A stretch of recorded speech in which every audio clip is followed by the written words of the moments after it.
నమస్కారం, NS news కి స్వాగతం. నా పేరు ఉషా. ముందుగా ముఖ్యాంశాలు. కాపాని జ్ఞానేశ్వర్ ను అత్యధిక మెజారిటీతో గెలిపిద్దాం. ప్రధాన కార్యదర్శి అరవింద్ శర్మ.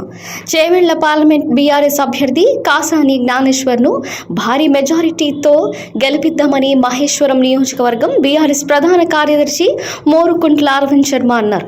గురువారం గ్రీన్ హిల్స్ కాలనీ పార్టీ కార్యాలయంలో ఈ నెల 24న మీర్పేట్ వైఎస్ఆర్ గార్డెన్స్ లో నిర్వహించే సన్నాహక సమావేశ కార్యక్రమంపై విలేకరుల సమావేశాన్ని నిర్వహించారు. ఈ సందర్భంగా ఆయన మాట్లాడుతూ పదవులు అనుభవించి పార్టీ మారడం బాధాకరమన్నారు. 100 రోజుల కాంగ్రెస్ పాలనలో ప్రజలందరూ తీవ్ర ఇబ్బందులు ఎదుర్కొంటున్నారని, ఇంతవరకు రైతు బంధు ఇవ్వలేకపోయాడని అన్నారు. ఈ కార్యక్రమంలో డివిజన్ అధ్యక్షుడు పెండ్యాల నగేష్, నాయకులు కొండ్ర శ్రీనివాస్, శ్రీమన్నారాయణ, వెంకటేష్ గౌడ్, కంచర్ల శేఖర్, పెంబర్తి శ్రీనివాస్, దుబ్బాక శేఖర్, జగన్, వాజిద్ పటేల్ తదితరులు పాల్గొన్నారు.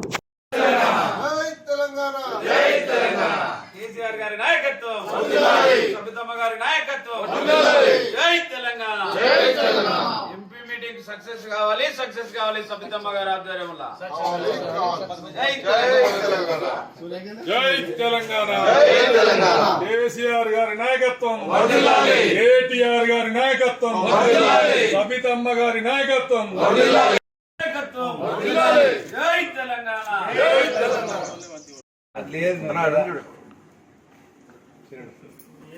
ఈరోజు మహేశ్వరం నియోజకవర్గం ఆర్కేపురం డివిజన్లో డివిజన్ పార్టీ అధ్యక్షుడు పెండ్యాల నగేష్ గారి ఆధ్వర్యంలో ముఖ్య నాయకుల చర్చా వేదిక ఈరోజు చేశాం. ఎందుకంటే ఈ నెల 24వ తారీఖు రోజు చేవెళ్ల నియోజకవర్గ పార్లమెంటరీ సమావేశానికి మహేశ్వరం నియోజకవర్గంలో తొలి సమావేశం జరగబోతా ఉంది. దానికి అధ్యక్షులుగా మహేశ్వరం నియోజకవర్గ ఎమ్మెల్యే శ్రీమతి సబితా ఇందారెడ్డి గారు వ్యవహరిస్తున్నారు. కాబట్టి వారి యొక్క నియోజకవర్గంలో భాగమైన ఈ డివిజన్ ఆర్కేపురం డివిజన్ నుంచి ఖచ్చితంగా బీఆర్ఎస్ పార్టీ శ్రేణులు ఆ రోజు భారీగా తరలాలి అని చెప్పేసి ఒక సన్నాహక సమావేశానికి అందరం తరలి వెళ్ళాలి అని చెప్పేసి ఈరోజు చర్చించుకోవడం జరిగింది. ఖచ్చితంగా రాబోయే ఎన్నికల్లో, పార్లమెంట్ ఎన్నికల్లో చేవెళ్ల నియోజకవర్గం నుంచి కాసాని ముదిరాజ్ జ్ఞానేశ్వర్ని ఏదైతే కేసీఆర్ గారు అభ్యర్థిగా నిలిపారో ఖచ్చితంగా వారిని అత్యధిక సంఖ్య మెజార్టీతోని గెలిపించే బాధ్యత ప్రతి ఒక్క బీఆర్ఎస్ పార్టీ నాయకుడు తీసుకుంటాడని చెప్పి ఈ సందర్భంగా తెలియజేసుకుంటూ ఈరోజు ఆ రోజు 2014లో విశ్వేశ్వరరెడ్డి గారు బీఆర్ఎస్ పార్టీ నుంచి ఈ నియోజకవర్గం నుంచి గెలుపొందారు. తర్వాత రంజిత్ రెడ్డి గారు 2019లో ఈ నియోజకవర్గం నుంచి భారీ మెజార్టీతో గెలుపొందారు. తప్పకుండా ఇప్పుడు హ్యాట్రిక్ సాధించబోయే దిశగా బీఆర్ఎస్ పార్టీ ముందుంటుందని చెప్పేసి సందర్భంగా తెలియజేసుకుంటూ ఈరోజు కొంచెం మా అధినాయకులు చెప్తున్నట్టు స్పీడ్ బ్రేకర్లే కానీ మాకు వచ్చినాయి ఏం కాదు. బీఆర్ఎస్ పార్టీ నాయకులు జనమే బలంగా ఉన్నది. ఈరోజు జనాలందరూ కూడా కోరుకుంటా ఉన్నారు, ఈ కాంగ్రెస్ ప్రభుత్వాన్ని దుమ్మెత్తిపోస్తూ ఉన్నారు. ఈరోజు చూస్తూ ఉన్నాం రాష్ట్రంలో నీళ్లు లేవు. ఈరోజు కరువు ఏ విధంగా ఉందో మనం చూస్తూ ఉన్నాం. ఇప్పటివరకు స్వయంగా ముఖ్యమంత్రి గారే పలుసార్లు రైతు బంధును అగయిస్తామని చెప్పాడు. ఇప్పటి వరకు కూడా ఏ రైతుకు కూడా రైతు బంధు ఇవ్వని ప్రభుత్వం ఈ కాంగ్రెస్ పార్టీ ప్రభుత్వం. ఈరోజు మనం చూస్తూ ఉన్నాం కేసీఆర్ గారు ఆ రోజు ఉద్యోగ నోటిఫికేషన్ లేస్తే 30,000 ఉద్యోగాలు నేనే ఇచ్చానని చెప్పి ముఖ్యమంత్రి గారు ప్రకటించడం నిజంగా హాస్యాస్పదంగా ఉంది. ఈరోజు ఏ ఒక్క నోటిఫికేషన్ ఇవ్వకుండా యువకులను, మధ్యతరగతి వారిని మభ్యపెడుతూ 30,000 ఉద్యోగాలు నేను ఈ రాష్ట్రంలో ఇచ్చాను అని చెప్పి చెప్పుకోవడం అనేది ఎంతవరకు సమంజసమో ముఖ్యమంత్రి గారు ఆలోచన చేసుకోవాలి. ఈరోజు కాంగ్రెస్ పార్టీ ప్రజలను అన్యాయం చేస్తూ ఉంది. ఈరోజు ఒక కళ్యాణ లక్ష్మి చెక్కు లేదు, ఒక సీఎం రిలీఫ్ ఫండ్ చెక్కు లేదు.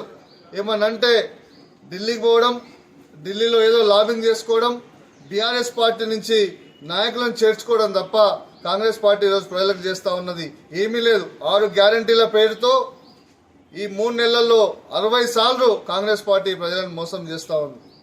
ఈరోజు అదేవిధంగా ఈ ప్రాంతం నుంచి 2019లో మహేశ్వరం నియోజకవర్గం నుంచి అత్యధిక మెజార్టీనిచ్చి గెలుపులో ప్రధాన భాగమైన మహేశ్వరం నియోజకవర్గం ఈరోజు ఆ రోజు 2019లో మన రంజిత్ రెడ్డి గారిని వరంగల్ నుంచి తీసుకొని వచ్చి, వరంగల్లో కరీంనగర్ మాకు తెలీదు, తీసుకొని వచ్చి ఈ ప్రాంతంలో కేసీఆర్ గారు నిలబెడితే మేమందరం కూడా ఆయనకు ఎదురొడ్డి ఆ రోజు ఆయన వెన్నంటి ఉండి మహేశ్వరం నియోజకవర్గం నుంచి 18,000 మెజార్టీతోని ఆయన గెలుపొంది ఆ రోజు మేము పార్లమెంటుకు పంపిస్తే ఈరోజు రంజిత్ రెడ్డి గారు మీరు చూస్తూ ఉన్నారు, మొన్న కాంగ్రెస్ పార్టీలోకి వెళ్ళిండ్రు.